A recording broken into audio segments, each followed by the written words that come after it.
श्री गणेशाय नमः। शांताकारं भुजगशयनं पद्मनाभं सुरेशं विश्वाधारं गगनसदृशं मेघवर्णं शुभांगं लक्ष्मीकान्तं कमलनयनं योगिविद्यानिगम्यं वन्दे विष्णुं भवभयहरं सर्वलोकैकनाथम्।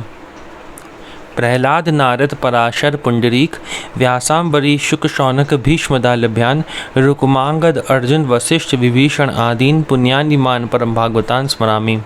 शुरू करते हैं दूसरा अध्याय। वसुदेव जी के पास श्री नारद जी का आना और उन्हें राजा निमि तथा 9 योगेश्वरों का संवाद सुनाना। श्री सुखदेव जी कहते हैं, कुरुनंदन देव ऋषि नारद के मन में भगवान श्री कृष्ण की सन्निधि में रहने की बड़ी लालसा थी। इसलिए वह श्री कृष्ण के निज बाहुओं से सुरक्षित द्वारका में, जहाँ दक्ष आदि के शाप का कोई भय नहीं था, विदा कर देने पर भी पुनः पुनः आकर प्रायः रहा ही करते थे। राजन, ऐसा कौन प्राणी है जिसे इंद्रियां तो प्राप्त हों और वह भगवान के ब्रह्मा आदि बड़े बड़े देवताओं के भी आराध्य के भी उपास्य चरण कमलों की दिव्य गंध, मधुर मकरंद रस, अलौकिक रूप माधुरी, सुकुमार स्पर्श और मंगलमय ध्वनि का सेवन करना ना चाहे, क्योंकि यह बेचारा प्राणी सब ओर से मृत्यु से ही घिरा हुआ है। एक दिन की बात है, देवऋषि नारद वसुदेव जी के यहाँ पधारे। वसुदेव जी ने उनका अभिनंदन किया तथा आराम से बैठ जाने पर विधि पूर्वक उनकी पूजा की और उसके बाद पुनः प्रणाम करके उनसे यह बात कही। वसुदेव जी ने कहा, संसार में माता पिता का आगमन, पुत्रों के लिए और भगवान की ओर अग्रसर होने वाले साधु संतों का पदार्पण प्रपंच में उलझे हुए दीन दुखियों के लिए बड़ा ही सुखकर और बड़ा ही मंगलमय होता है। परंतु भगवान, आप तो स्वयं भगवानमय हैं, भगवत स्वरूप हैं। आपका चलना फिरना तो समस्त प्राणियों के कल्याण के लिए ही होता है। देवताओं के चरित्र भी कभी प्राणियों के लिए दुख के हेतु तो कभी सुख के हेतु बन जाते हैं। परंतु जो आप जैसे भगवत प्रेमी पुरुष हैं, जिनका हृदय प्राण जीवन सब कुछ भगवान में हो गया है, उनकी तो प्रत्येक चेष्टा समस्त प्राणियों के कल्याण के लिए ही होती है। जो लोग देवताओं का जिस प्रकार भजन करते हैं, देवता भी परछाइयों के समान ठीक उसी रीति से भजन करने वालों को फल देते हैं, क्योंकि देवता कर्म के मंत्री हैं, अधीन हैं। परंतु सत्पुरुष दीनवत्सल होते हैं, अर्थात जो संसारिक संपत्ति एवं साधना से भी हीन हैं, उन्हें अपनाते हैं। ब्राह्मण, यद्यपि हम आपके शुभागमन और शुभ दर्शन से ही कृतकृत्य हो गए हैं, तथापि आपसे उन धर्मों के साधनों के संबंध में प्रश्न कर रहे हैं, जिनको मनुष्य श्रद्धा से सुन भर ले तो सब ओर से भयदायक संसार से मुक्त हो जाए। पहले जन्म में मैंने मुक्ति देने वाले भगवान की आराधना तो की थी, परंतु इसलिए नहीं कि मुझे मुक्ति मिले। मेरी आराधना का उद्देश्य था कि वह मुझे पुत्र रूप में प्राप्त हो। उस समय मैं भगवान की लीला से मुग्ध हो रहा था। सुव्रत, अब आप मुझे ऐसा उपदेश दीजिए जिससे मैं इस जन्म मृत्यु रूप भयावह संसार से, जिसमें दुख भी सुख का विचित्र और मोहक रूप धारण करके सामने आते हैं, अनायास ही पार हो जाएं। श्री सुखदेव जी कहते हैं, राजन, बुद्धिमान वसुदेव जी ने भगवान के स्वरूप और गुण आदि के श्रवण के अभिप्राय से ही यह प्रश्न किया था। देवऋषि नारद उनका प्रश्न सुनकर भगवान के अचिंत्य अनंत कल्याण में गुणों के स्मरण में तन्मय हो गए और प्रेम एवं आनंद में भरकर वसुदेव जी से बोले। नारद जी ने कहा, यदुवंश शिरोमणे, तुम्हारा ये निश्चय बहुत ही सुंदर है, क्योंकि यह भागवत धर्म के संबंध में है, जो सारे विश्व को जीवन दान देने वाला है, पवित्र करने वाला है। वसुदेव जी, ये भागवत धर्म एक ऐसी वस्तु है जिसे कानों से सुनने, वाणी से उच्चारण करने, चित्त से स्मरण करने, हृदय से स्वीकार करने या कोई इसका पालन करने जा रहा हो तो उसका अनुमोदन करने से ही मनुष्य उसी क्षण पवित्र हो जाता है, चाहे वह भगवान का एवं सारे संसार का द्रोही ही क्यों ना हो। भागवत धर्म की महिमा इसमें कितनी बड़ी बताई गई है। आगे पढ़ते हैं, लिखा है, जिनके गुण, लीला और नाम आदि का श्रवण तथा कीर्तन पतितों को भी पावन करने वाला है, उन्हीं परम कल्याण स्वरूप मेरे आराध्य देव भगवान नारायण का तुमने आज मुझे स्मरण कराया है। वसुदेव जी, तुमने मुझसे जो प्रश्न किया है, इसके संबंध में संबंध में संत पुरुष एक प्राचीन इतिहास कहा करते हैं। वह इतिहास है ऋषभ के पुत्र 9 योगेश्वरों और महात्मा विदेह का शुभ संवाद। तुम जानते ही हो कि स्वयंभू मनु के एक प्रसिद्ध पुत्र थे प्रियव्रत। प्रियव्रत के आग्नेद्र, आग्नेद्र के नाभि और नाभि के पुत्र हुए ऋषभ। शास्त्रों ने उन्हें भगवान वसुदेव का अंश कहा है। मोक्ष धर्म का उपदेश करने के लिए उन्होंने अवतार ग्रहण किया था। उनके 100 पुत्र थे, सब के सब वेदों के पारदर्शी विद्वान थे। उनमें सबसे बड़े थे राजऋषि भरत। वह भगवान नारायण के परम प्रेमी भक्त थे। उन्हीं के नाम से यह भूमिखंड जो पहले अजनाब वर्ष कहलाता था, भारतवर्ष कहलाया। ये भारतवर्ष भी एक अलौकिक स्थान है। यहाँ पे ऋषभ देव जी के बारे में बताया गया। हम लोग ने ये पिछले स्कंधों में भी पढ़ा था ऋषभ देव जी के बारे में। और वो ऋषभ देव जी जो हैं वो भगवान के अवतार हैं और 24 अवतार में आते हैं। और हमने राजा भरत की कहानी पढ़ी थी जो हिरण में आसक्त हो गए थे। ठीक है, ये वही वाले भरत हैं। आगे पढ़ते हैं। लिखा है, राजर्षि भरत ने सारी पृथ्वी का राज भोग किया, परंतु अंत में इसे छोड़कर वन में चले गए। वहाँ उन्होंने तपस्या के द्वारा भगवान की उपासना की और 3 जन्मों में वे भगवान को प्राप्त हुए। भगवान ऋषभ देव जी के शेष 99 पुत्रों में 9 पुत्र तो इस भारतवर्ष के सब ओर स्थित 9 द्वीपों के अधिपति हुए और 81 पुत्र कर्मकांड के रचयिता ब्राह्मण हो गए। शेष 9 सन्यासी हो गए। वे बड़े ही भाग्यवान थे। उन्होंने आत्मविद्या के संपादन में बड़ा परिश्रम किया था और वास्तव में वे उसमें बड़े निपुण थे। वे प्रायः दिगंबर ही रहते थे और अधिकारियों को परमार्थ वस्तु का उपदेश किया करते थे। उनके नाम थे कवि। कवि जो थे ना वो बचपन में वो घर छोड़ के चले गए थे और भगवत प्राप्ति के लिए निकल गए थे और उनको भगवत प्राप्ति बचपन में ही हो गई थी। बहुत श्रेष्ठ थे मतलब कवि। हरि, अंतरिक्ष, प्रबुद्ध, पिपलायन, आविर्होत्र, दुर्मिल, चमस और करभाजन, वे इस कार्य कारण और व्यक्त अव्यक्त भगवत रूप जगत को अपने आत्मा से अभिन्न अनुभव करते हुए पृथ्वी पर स्वच्छंद विचरण करते थे। उनके लिए कहीं भी रोक टोक ना थी। वह जहाँ चाहते चले जाते। देवता, सिद्ध, साध्य, गंधर्व, यक्ष, मनुष्य, किन्नर और नागों के लोकों में तथा मुनि, चारण, भूतनाथ, विद्याधर, ब्राह्मण और गौओं के स्थान में वे स्वच्छंद विचरते थे। वसुदेव जी वे सब के सब जीवन मुक्त थे। एक बार की बात है, इस अजनाब भारतवर्ष में विदेहराज महात्मा निमि बड़े बड़े ऋषियों के द्वारा एक महान यज्ञ करा रहे थे। पूर्वोक्त 9 योगेश्वर स्वच्छंद विचरण करते हुए उनके यज्ञ में जा पहुँचे। वसुदेव जी वे योगेश्वर भगवान के परम प्रेमी भक्त और सूर्य के समान तेजस्वी थे। उन्हें देखकर राजा निमि, आवनीय आदि मूर्तिमान अग्नि और ऋत्वज आदि ब्राह्मण सब के सब उनके स्वागत में खड़े हो गए। विदेहराज निमि ने उन्हें भगवान के परम प्रेमी भक्त जानकर यथा योग्य आसनों पर बैठाया और प्रेम तथा आनंद से भरकर विधि पूर्वक उनकी पूजा की। वे नवों योगेश्वर अपने अंगों की कांति इस प्रकार चमक रहे थे मानो साक्षात ब्रह्मा जी के पुत्र सनकादि मुनीश्वर ही हों। राजा निमि ने विनय से झुककर परम प्रेम के साथ उनसे प्रश्न किया। विदेहराज निमि ने कहा, भगवान, मैं ऐसा समझता हूँ कि आप लोग मधुसूदन भगवान के पार्षद ही हैं, क्योंकि भगवान के पार्षद संसारी प्राणियों को पवित्र करने के लिए विचरण किया करते हैं। जीवों के लिए मनुष्य शरीर का प्राप्त होना दुर्लभ है। यदि ये प्राप्त भी हो जाता है तो प्रतिक्षण मृत्यु का भय सिर पर सवार रहता है, क्योंकि यह क्षणभंगुर है। इसलिए अनिश्चित मनुष्य जीवन में भगवान के प्यारे और उनके प्यार करने वाले भक्तजनों संतों का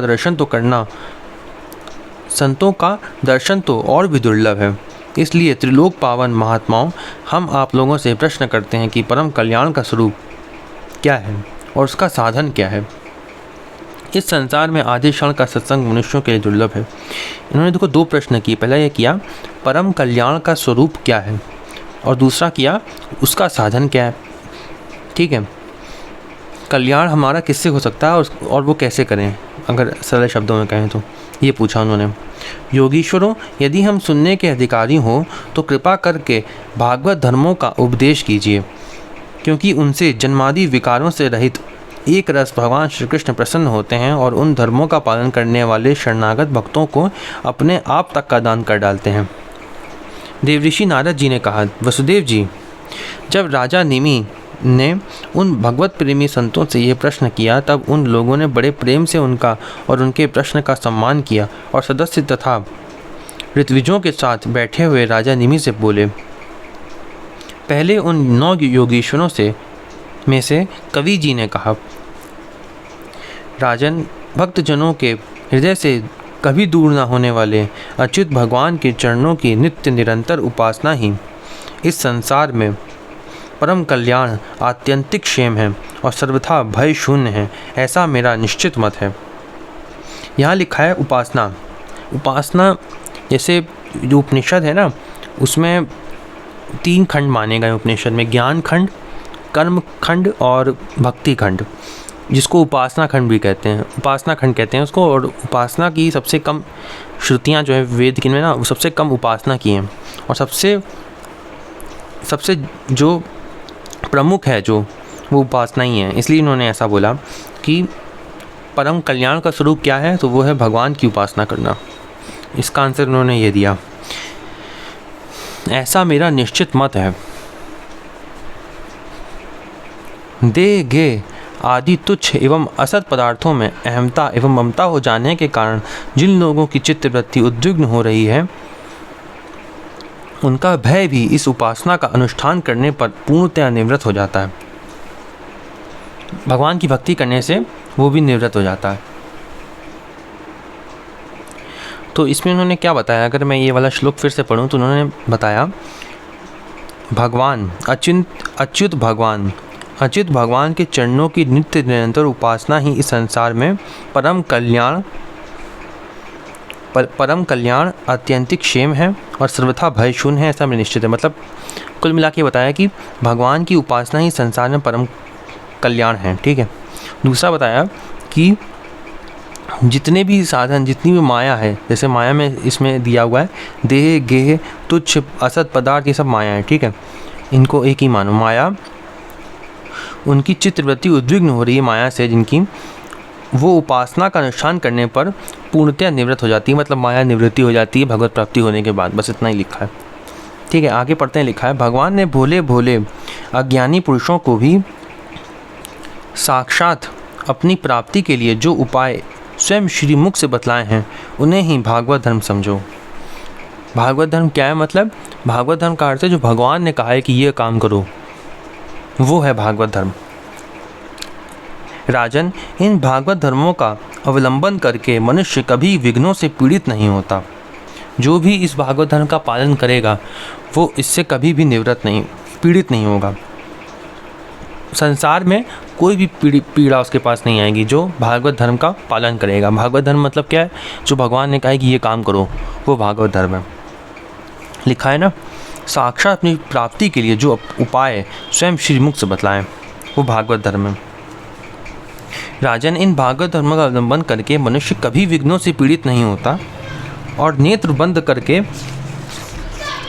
दौड़ने पर भी, अर्थात विधि विधानों में त्रुटि हो जाने पर भी ना तो मार्ग से स्खलित होता है और ना तो पतित फल से वंचित ही होता है। भागवत धर्म का पालन करने वाले के लिए यह नियम नहीं है कि वह एक विशेष प्रकार का कर्म ही करे। वह शरीर से, वाणी से, मन से, इंद्रियों से, बुद्धि से, अहंकार से, अनेक जन्मों अथवा एक जन्म की आदतों से स्वभाववश जो करे, वह सब परम पुरुष भगवान नारायण के लिए ही है। इस भाव से उन्हें समर्पण कर दे। ये है भागवत धर्म। क्या है? मैं इसको फिर से पढ़ता हूँ, ये बहुत ज़रूरी है इसलिए मैं इसको दोबारा से पढ़ रहा हूँ। वह शरीर से, वाणी से, मन से, इंद्रियों से, बुद्धि से, अहंकार से, अनेक जन्मों अथवा एक जन्म की आदतों से स्वभाववश जो करे, वह सब परम पुरुष भगवान नारायण के लिए ही है। इस भाव से उन्हें समर्पण कर दे। सब कुछ भगवान के लिए करे और जो भी करे सब भगवान के लिए करे। यही सरल से सरल सीधा सा भागवत धर्म है। यही भागवत धर्म है। सब कुछ भगवान के लिए करे, भगवान की आज्ञा का पालन करते हुए सब कुछ भगवान के लिए करे। यही भागवत धर्म सिंपल शब्दों में यही है, सरल शब्दों में लिखा भी है यहाँ पे। यही सरल से सरल सीधा सा भागवत धर्म है। ईश्वर से विमुख पुरुष को उनकी माया से अपने स्वरूप की विस्मृति हो जाती है और इस विस्मृति से ही मैं देवता हूँ, मैं मनुष्य हूँ, इस प्रकार का भ्रम विपर्य हो जाता है। इस देह आदि अन्य वस्तु में अभिनिवेश तन्मयता होने के कारण ही बुढ़ापा, मृत्यु, रोग आदि अनेकों भय होते हैं। इसलिए अपने गुरु को ही आराध्य देव परम प्रियतम मानकर अनन्य भक्ति के द्वारा उस ईश्वर का भजन करना चाहिए। यहाँ सबसे पहले लिखा था कि जो ईश्वर से जो विमुख होता है, पुरुष जो होता है, उस पर माया हावी हो जाती है और वो अपने आप को भूल जाता है। जैसे हम जो है वो शरीर नहीं है, हम जो है वो जीव है, ये वो भूल जाता है और अपने आप को मैं देवता हूँ, मैं मनुष्य हूँ, अपने आप को अलग अलग मानने लगता है। जैसे बुढ़ापा, मृत्यु, रोग, ये सब अपने आप को मानने लगता है। लेकिन हमारे अंदर कभी बुढ़ापा या वो नहीं आता है, क्योंकि हम जीव हैं और हम कभी नहीं मरेंगे। इसलिए लिखा है इसमें क्या करना चाहिए, अनन्य भक्ति के द्वारा ईश्वर का भजन करना चाहिए, जिससे माया निवृत्त हो जाए। राजन, सच पूछो तो भगवान के अतिरिक्त, आत्मा के अतिरिक्त और कोई वस्तु है ही नहीं, परंतु न होने पर भी इसकी प्रतीति इसका चिंतन करने वाले को उसके चिंतन के कारण उधर मन लगने के कारण ही होती है। जैसे स्वप्न के समय स्वप्न दृष्टा की कल्पना से अथवा जागृत अवस्था में नाना प्रकार के मनोरथों से एक विलक्षण ही सृष्टि दिखने लगती है। इसलिए विचारवान पुरुष को चाहिए कि सांसारिक कर्मों के संबंध में संकल्प विकल्प करने वाले मन को रोक दे, कैद कर ले। बस ऐसा करते ही उसे अभय पद की, परम पद की प्राप्ति हो जाएगी। संसार में भगवान के जन्म की और लीला की बहुत सी मंगलमयी कथाएं प्रसिद्ध हैं। उनको सुनते रहना चाहिए। उन गुणों और लीलाओं का स्मरण दिलाने वाले भगवान के बहुत से नाम भी प्रसिद्ध हैं। लाज संकोच छोड़कर उनका गान करते रहना चाहिए। इस प्रकार किसी भी व्यक्ति, वस्तु और स्थान में आसक्ति ना करके विचरण करते रहना चाहिए। जो इस प्रकार विशुद्ध व्रत नियम ले लेता है, उसके हृदय में अपने परम प्रियतम प्रभु के नाम कीर्तन से अनुराग प्रेम का अंकुर उग जाता है। उसका चित्त द्रवित हो जाता है। अब वह साधारण लोगों की स्थिति से ऊपर उठ जाता है, लोगों की मान्यताओं धारणाओं से परे हो जाता है। दंभ से नहीं, स्वभाव से ही मतवाला सा होकर कभी खिलखिला कर हंसने लगता है तो कभी फूट फूट कर रोने लगता है। कभी ऊंचे स्वर से भगवान को पुकारने लगता है तो कभी मधुर स्वर से उनके गुणों का गान करने लगता है। कभी कभी जब वह अपने प्रियतम को अपने नेत्रों के सामने अनुभव करता है, तब उन्हें रिझाने के लिए नृत्य भी करने लगता है। राजन, यह आकाश, वायु, अग्नि, जल, पृथ्वी, ग्रह, नक्षत्र, प्राणी, दिशाएं, वृक्ष, वनस्पति, नदी, समुद्र, सब के सब भगवान के शरीर हैं। सभी रूपों में स्वयं भगवान प्रकट हैं। साफ साफ लिखा है सब कुछ भगवान है, यही माने आप। ऐसा समझकर वह जो कोई भी उसके सामने आ जाता है, चाहे वह प्राणी हो या अप्राणी, उससे अनन्य भाव से, भगवत भाव से प्रणाम करता है। जैसे ये जो मैं इसमें पढ़ रहा हूँ, मैंने जो यहाँ इतना पढ़ा अभी, अगर इसको और अच्छे से समझना है, इस स्थिति को, जो यहाँ पे स्थिति बताई गई ना कि यहाँ पे उसकी स्थिति ऐसी हो जाती है, वो कभी खिलखिला के हंसने लगता है, कभी रोने लगता है, कभी भगवान को देखने लगता है और हर जगह भगवान का दर्शन करता है, चाहे वो जीव हो या माया हो, कोई भी हो। यहाँ लिखा था ना, प्राणी हो या प्राणी। ऐसे नामदेव जी संत थे, वो कुत्ते के पीछे दौड़ रहे थे रोटी लेकर। तो ये अगर प्रैक्टिकल समझना है इसको, अभी तो ये थ्योरेटिकल लिखा है यहाँ पे, तो इसके लिए भक्तमाल आपको पढ़नी चाहिए। भक्तमाल पढ़ने से ये बात जो है ना, ये थोड़ी प्रैक्टिकली थोड़ी समझ में आएगी।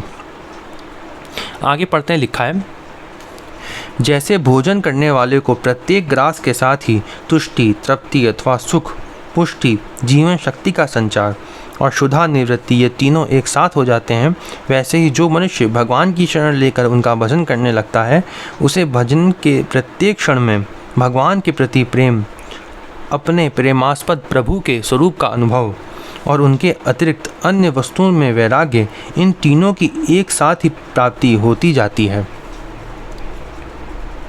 तो यहाँ पे लिखा है कि तीनों चीज़ें एक साथ हो जाती हैं। और यहाँ पे हमने ऊपर पढ़ा था यहाँ पे लिखा था वह साधारण लोगों की स्थिति से ऊपर उठ जाता है। जैसे जो भागवत धर्म में जो चलता है ना, उस पे नॉर्मल जो नियम होते हैं कि उसको पितृ ऋण करना है, श्राद्ध करना है, उसको देव ऋण पूरा करना है, ये सब भी उस पर अप्लाई नहीं होते हैं। फिर जो ऐसी स्थिति में होता है उसका अंतिम संस्कार तक नहीं होता है अगर उसकी मृत्यु हो जाती है। तो अगर कोई संत जो है और वो भगवान का भागवत धर्म का पालन करता है तो उसकी मृत्यु पर उसका अंतिम संस्कार भी नहीं होता है। उस पर ये कोई नियम संसार के नहीं चलते हैं। वहाँ पे कोई भी नियम, जो भागवत धर्म जो भगवान की शरण में चला जाता है, जो सब कुछ भगवान के लिए कर रहा होता है, भगवान जो कर्म बताए हैं उनकी आज्ञाओं का पालन करता है, तो उस पर संसार की कोई भी नियम अप्लाई नहीं होते हैं और वो ऐसी उसकी कंडीशन होती है फिर। और फिर वो जितने भी कर्म करता है ना, उसके जो पुण्य पाप होते हैं वो भी उस पर नहीं लगते हैं। इसी को निष्काम कर्मयोग कहते हैं। यही गीता में भी बताया गया है। आगे पढ़ते हैं, लिखा है, राजन, इस प्रकार जो प्रतिक्षण एक एक वृत्ति के द्वारा भगवान के चरण कमलों का ही भजन करता है। लिखा है एक एक वृत्ति के द्वारा, एक एक वृत्ति, जितने भी कर्म 24 घंटे में कर रहे हैं वो सभी भगवान के लिए होने चाहिए। सांस भी भगवान के लिए हैं। इस प्रकार जो प्रतिक्षण एक एक व्यक्ति के द्वारा भगवान के चरण कमलों का ही भजन करता है, उसे भगवान के प्रति प्रेममयी भक्ति, संसार के प्रति वैराग्य और अपने प्रियतम भगवान के स्वरूप की स्फूर्ति, ये सब अवश्य ही प्राप्त होते हैं। ये तीनों प्राप्त हो जाते हैं। उसको भक्ति प्राप्त होती है, तीन काम एक साथ हो जाते हैं, वैराग्य भी होता है और भगवान की स्वरूप की प्राप्ति होती है। ये तीनों बातें हो जाती हैं और तीनों चीज़ें छूट भी जाती हैं। यहाँ हमने नीचे पढ़ी थी कौन कौन सी, तुष्टि, पुष्टि और शुद्धा। ये तीनों माया है जो वो हट जाती है और ये तीनों चीज़ें मिल जाती है। ये सब अवश्य ही प्राप्त होते हैं। वह भागवत हो जाता है और जब ये सब प्राप्त हो जाते हैं तब वह स्वयं परम शांति का अनुभव करने लगता है। सबसे बहुत ही ज़रूरी बात थी ये, जितना भी कवि ने बताया है। राजा निमि ने पूछा, योगीश्वर, अब आप कृपा करके भागवत भक्त का लक्षण वर्णन कीजिए। उसके क्या धर्म है, कैसा स्वभाव होता है, वे मनुष्यों के साथ व्यवहार करते समय कैसा आचरण करता है, क्या बोलता है और किन लक्षणों के कारण भगवान का प्यारा होता है। अब इसमें जो बताया है, जो बताया था ना यहाँ पे कि भगवान ने वो कर्म बताए हैं, वो करोगे तो भागवत धर्म का पालन माना जाएगा।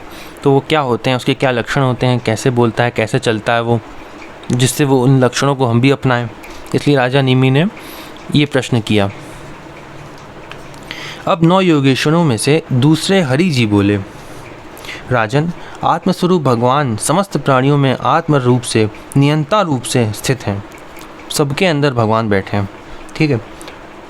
जो कहीं भी न्यूनाधिकता ना देखकर सर्वत्र परिपूर्ण भगवत सत्ता को ही देखता है और साथ ही समस्त प्राणी और समस्त पदार्थ आत्मस्वरूप भगवान में ही आधेय रूप से अथवा अध्यस्त रूप से स्थित हैं, अर्थात वास्तव में भगवत स्वरूप ही हैं, इस प्रकार का जिसका अनुभव है, ऐसी जिसकी सिद्ध दृष्टि है, उसे भगवान का परम प्रेमी उत्तम भागवत समझना चाहिए।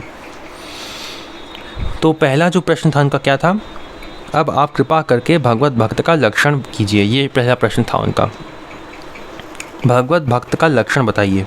तो भगवत भक्त का लक्षण क्या होता है, जो हर चीज़ में भगवान को देखता है, हर तरफ भगवान को जो देखता है, वो है भागवत, उसको कहते हैं भागवत। फिर से मैं पढ़ता हूँ एक बार इसको, बहुत ज़रूरी है, क्योंकि आत्मस्वरूप भगवान समस्त प्राणियों में आत्मा रूप से नियंता रूप से स्थित हैं, जो कहीं भी न्यूनाधिकता ना देखकर सर्वत्र, और कुछ ना देखें, मतलब जो सर्वत्र परिपूर्ण भगवत सत्ता को ही देखता है और साथ ही समस्त प्राणी और समस्त पदार्थ आत्मस्वरूप भगवान में ही आधेय रूप से अथवा अध्यस्त रूप से स्थित हैं, अर्थात वास्तव में भगवत स्वरूप ही हैं, इस प्रकार का जिसका अनुभव है, ऐसी जिसकी सिद्ध दृष्टि है, उसे भगवान का परम प्रेमी उत्तम भागवत समझना चाहिए, जो हर तरफ भगवान को देखे।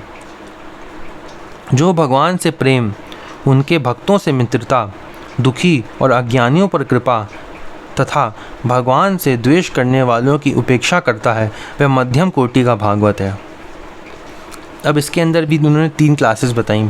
मिडिल वाला ये है, जो भगवान से प्रेम करता है, भगवान के भक्तों से मित्रता करता है, दुखी और अज्ञानियों पर कृपा करता है, और भगवान से द्वेष करने वालों की उपेक्षा करता है, वह मध्यम कोटि का है। और जो भगवान के अर्चा विग्रह मूर्ति आदि की पूजा तो श्रद्धा से करता है, परंतु भगवान के भक्तों या दूसरे लोगों की विशेष सेवा शुश्रूषा नहीं करता, वह साधारण श्रेणी का भगवत भक्त है। ठीक है। और जो श्रोत्र नेत्र आदि इंद्रियों के द्वारा शब्द रूप आदि विषयों का ग्रहण तो करता है, परंतु अपनी इच्छा के प्रतिकूल विषयों से द्वेष नहीं करता और अनुकूल विषयों के मिलने पर हर्षित नहीं होता, उसकी ये दृष्टि बनी रहती है। यहाँ लिखा है अनुकूल विषयों के मिलने पर हर्षित नहीं होता और उसकी यह दृष्टि बनी रहती है और विषयों से द्वेष नहीं करता है।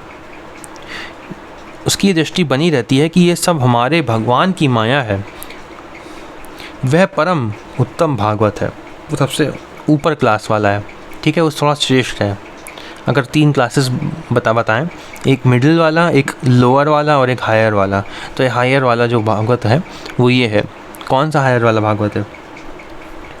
जो इच्छा के प्रतिकूल विषयों से द्वेष नहीं करता और अनुकूल विषयों के मिलने पर हर्षित नहीं होता है। जैसे अगर इसका उदाहरण बताएं तो जैसे राम जी जब वन में जाने वाले थे, तो उसमें रामचरितमानस में लिखा भी है, जब उनको बताया गया कि आपको वन जाना है, तो उसमें लिखा है कि राम जी जो हैं ना हर्षित हुए और ना दुखी हुए, वो समान भाव से थे। उसी बल्कि थोड़ा सुखी थे उस समय, वैसे ऐसा लिखा है, लेकिन तभी ये भी लिखा है कि वो बिल्कुल समान भाव से, समान था उनका भाव। वो जो स्वभाव है वो परम उत्तम भागवत का है। ठीक है, आगे पढ़ते हैं। लिखा है संसार के धर्म हैं जन्म मृत्यु, भूख प्यास, श्रम कष्ट, भय और तृष्णा। ये क्रमशः शरीर प्राण इंद्रिय मन और बुद्धि को प्राप्त होते ही रहते हैं। ठीक है, सूक्ष्म शरीर के। जो पुरुष भगवान की स्मृति में इतना तन्मय रहता है कि इनके बार बार होते जाते रहने पर भी उनसे मोहित नहीं होता, पराभूत नहीं होता, वह उत्तम भागवत है। इनसे उद्विग्न नहीं होता। जो जिसके मन में विषय भोग की इच्छा, कर्म प्रवृत्ति और उनकी बीज वासनाओं का उदय नहीं होता और जो एकमात्र भगवान वासुदेव में ही निवास करता है, वह उत्तम भगवत भक्त है। जिनका इस शरीर में न तो सत्कुल में जन्म तपस्या आदि कर्म से तथा न वर्ण आश्रम एवं जाति से ही अहम भाव होता है, वह निश्चय ही भगवान का प्यारा है। ये यहाँ पे जो लिखा है ना, सत्कुल में जन्म तपस्या आदि कर्म से न तो तथा न वर्ण आश्रम जाति से ही अहंकार है, जाति से ही अहंकार है। बाकी ये बहुत मुश्किल होता है ये अवस्था जो है ना। ज़्यादातर भगवान के जो ब्राह्मण भक्त होते हैं उनमें बहुत अहंकार बहुत अहम भाव होता है कि हम ब्राह्मण हैं, हम श्रेष्ठ हैं। इसको मिटाना जो होता है बहुत मुश्किल होता है। तो जिसमें ये भाव नहीं हो, ठीक है, ये जाति का भी भाव, ये वर्ण का भाव, ये आश्रम का भाव, ये इन सब का अहम भाव जो ना हो, वह निश्चय ही भगवान का प्यारा है। वो जो धन संपत्ति अथवा शरीर आदि में यह अपना है और ये पराया है, इस प्रकार का भेदभाव नहीं रखता, समस्त पदार्थों में समस्वरूप परमात्मा को देखता रहता है, समभाव रखता है तथा किसी भी घटना अथवा संकल्प से विक्षिप्त न होकर शांत रहता है, वह भगवान का उत्तम भक्त है। जैसे इसका उदाहरण क्या है, इन सब के उदाहरण जो है ना वो भक्तमाल में बहुत अच्छे से दिए हैं। तो ये बातें जो हैं यहाँ पे मैं पढ़ रहा हूँ, ये सिर्फ पढ़ने से नहीं समझ में आएगी, इसका जब प्रैक्टिकल देखेंगे ना तब समझ में आएगी। जैसे एक भक्त थे, भक्तमाल में ये कथा है, तो उनकी जो भाभी थी वो उनको खाना देती थी। तो एक बार उनकी भाभी ने उनको खाना दिया और उन्होंने कहा कि तुम हमारा खाते हो, उन्होंने कहा। तो उन भक्त ने पता है क्या कहा, उन भक्त ने कहा कि हम तो सोचते थे कि सबको देने वाला भगवान है और आप कह रहे हो कि हम दे रहे हैं। तो वो चले गए छोड़ के। फिर वो यही मानते थे कि सब कुछ भगवान देते हैं, ऐसी उनकी वृत्ति थी।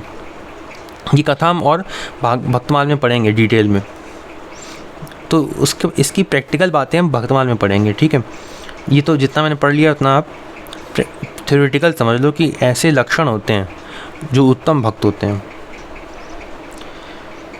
धन संपत्ति शरीर आदि में ही अपना है, ये पराया है, इस प्रकार का भेदभाव नहीं रखता हो, समस्त पदार्थों में समस्वरूप परमात्मा को देखता रहता है।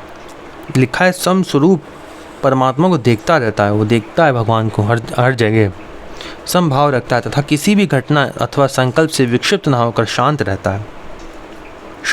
है वो। किसी भी घटना से विक्षिप्त नहीं होता। वह भगवान का उत्तम भक्त है। वो राजन, बड़े बड़े देवता और ऋषि मुनि भी अपने अंतःकरण को भगवानमय बनाते हुए जिन्हें ढूंढते रहते हैं, भगवान के ऐसे चरण कमलों से आधे क्षण आधे पल के लिए भी जो नहीं हटता, निरंतर, लिखा है आधे पल के लिए भी नहीं हटता। जैसे गीता में जो कंडीशन दी गई है भक्त की, उसमें दी गई तैल धारा अविच्छिन्न भाव से जो भगवान के चिंतन में रहता है, भगवान का चिंतन करता है। तैल धारा जैसे क्यों, तैल धारा क्यों कहा गया है? क्योंकि जैसे अगर आप तैल को गिराएं तो बिल्कुल लगातार गिरती ना हो, तो वैसे बिल्कुल एक सेकंड के लिए भी भगवान उसके मन से अलग ना हो, चिंतन से अलग ना हो भगवान। इसलिए ऐसा लिखा है, आधे पल के लिए भी जो नहीं हटता, निरंतर उन चरणों की सन्निधि और सेवा में ही संलग्न रहता है। निरंतर नींद में भी होना चाहिए, ठीक है। यहाँ तक कि कोई स्वयं उसे त्रिभुवन की राजलक्ष्मी दे दे तो भी वह भगवत स्मृति का तार नहीं तोड़ता। इतनी बड़ी कंडीशन जो बिल्कुल भगवत स्मृति कभी नहीं जाती जिसके दिमाग से, उस राजलक्ष्मी की ओर ध्यान ही नहीं देता, वही पुरुष वास्तव में भगवत भक्त वैष्णवों में अग्रगण्य है, सबसे श्रेष्ठ है। वो सबसे श्रेष्ठ बताया फिर कौन है? सबसे श्रेष्ठ कौन है? जो बिल्कुल जिसके दिमाग में, जिसके चिंतन में हमेशा भगवान रहते हैं, एक पल के लिए भी नहीं जाते, वो है सबसे श्रेष्ठ। रास लीला के अवसर पर नृत्य गीत से भांति भांति के पाद विन्यास करने वाले निखिल सौंदर्य माधुर्य निधि भगवान के चरणों के अंगुली नख की मणि चंद्रिका से जिन शरणागत भक्तजनों के हृदय का विरहजन्य संताप एक बार दूर हो चुका है, उनके हृदय में वह फिर कैसे आ सकता है जैसे चंद्रोदय होने पर सूर्य का ताप नहीं लग सकता। विवशता से नामोच्चारण करने पर भी संपूर्ण अग राशि को नष्ट कर देने वाले स्वयं भगवान श्री हरि, जिसके हृदय को क्षण भर के लिए भी नहीं छोड़ते हैं, क्योंकि उसने प्रेम की रस्सी से उनके चरण कमलों को बांध रखा है। वास्तव में वह ऐसा पुरुष ही भगवान के भक्तों में प्रधान है। ये अध्याय यहीं पर समाप्त होता है। हम लोग अगला अध्याय अगली वीडियो में पढ़ेंगे, जिसका क्या नाम है? माया से पार होने के उपाय तथा ब्रह्म और कर्म योग का निरूपण। ओम नमो भगवते वासुदेवाय।